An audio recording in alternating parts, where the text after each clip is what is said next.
named after Nootka Sound along Vancouver Island, where it was first botanically documented. Alaskans use the name yellow-cedar, but really, a name is just a name. What mattered to me from the beginning was that these trees are long-lived and that, though they are coveted for their golden wood and culturally revered for their majestic and mysterious ways, they are dying in our warming world. "Get ready to soak it in," Ashley said, as the floats lifted from the water. She wiggled her knees in anticipation. The plane swooped around to head west, and I watched the bright blue glacier outside Juneau shrink into the distant landscape. Base camps, I thought. Eyes open for good base camps. Coves far from creeks to avoid the bears. Big sloping beaches for boat and plane landings. Safety was a legitimate concern out there. I could get stranded by a turn in weather, run out of food, or startle a bear, inadvertently inciting an attack. "Think stratified random sample," Ashley said, snapping me back to scientific protocols. 2 years into graduate school, I was finally accustomed to translating science. Stratified, meaning I needed forest sites I could categorize into specific groups based on the presence and severity of the tree death. Random, meaning I needed a way to select sites that could give every patch of forest an equal shot at getting picked. Patches, I thought, simplifying things. We're looking for the large patches of dead trees. I looked down at the sea of whitecaps and wondered what we'd face in the months ahead. Then, after squinting at the green in an attempt to differentiate the tree species, I took the lens cap off my camera to snap a few photographs. I waited patiently and scanned the passing coastline for the cypress.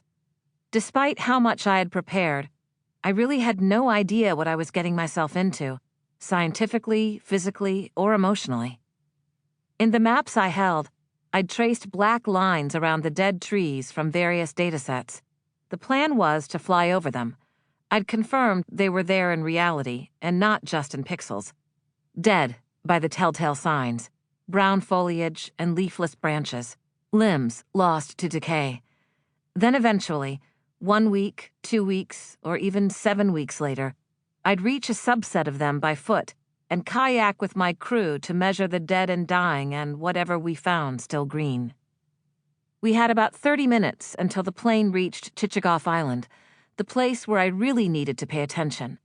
Testing my skills, I followed our flight path on the pilot's screen, trying to match our location with the maps on my lap, and then verify with the view below. I managed to keep up for a solid 10 minutes, not because I was skilled at the task, but because we flew mostly over water. Pretty soon I was totally lost, unable to reorient from the screen, the maps, or the view, and feeling nauseous. I reached up and opened the small vent beside the window, angling the air toward me. Ashley's face looked pale. "How you feeling back there?" Avery asked through the audio crackle. "Just fine. Little air seems nice," I said, hoping to avoid any mockery.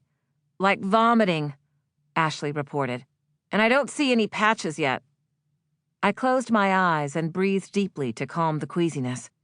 When I finally opened them again, confident I wouldn't hurl, I didn't need to look at the maps or the screen to know where we were. "Whoa," I exclaimed into the headset. We were flying across a long, narrow artery of salt water running into the forested land. "Peril Strait," I said. "We're in the heart of it now," Paul declared.